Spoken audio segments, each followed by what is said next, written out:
'Twas the night before Christmas, when all through the house not a creature was stirring, not even a mouse.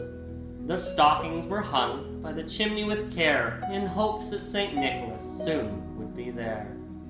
The children were nestled all snug in their beds, while visions of sugar plums danced in their heads. And Mamma in her kerchief and I in my cap had just settled down for a long winter's nap. When out on the lawn there arose such a clatter, I sprang from the bed to see what was the matter. Away to the window I flew like a flash, tore open the shutters and threw up the sash. The moon on the breast of the new-fallen snow gave the luster of midday to objects below, when what to my wondering eyes should appear but a miniature sleigh and 8 tiny reindeer. With a little old driver so lively and quick, I knew in a moment it must be St. Nick.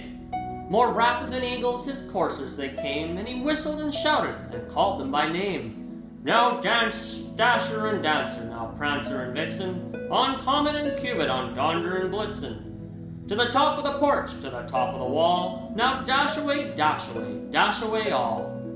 As dry leaves that before the wild hurricane fly, when they meet with an obstacle, mount to the sky, so up to the housetop the coursers they flew, with the sleigh full of toys and St. Nicholas too. And then in a twinkling I heard on the roof the prancing and pawing of each little hoof.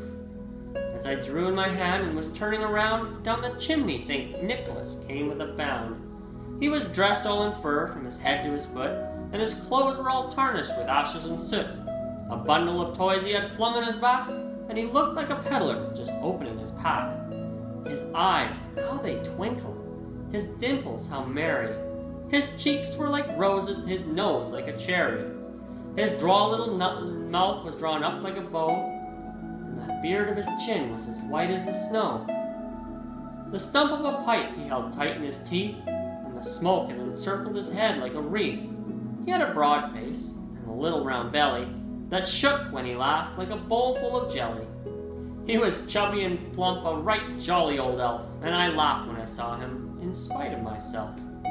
A wink of his eye and a twist of his head soon gave me to know I had nothing to dread. He spoke not a word, but went straight to his work, and filled all the stockings, then turned with a jerk, and laying his finger aside of his nose, and giving a nod, up the chimney he rose.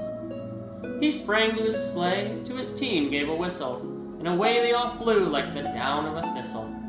But I heard him explain ere he drove out of sight, Happy Christmas to all, and to all a good night.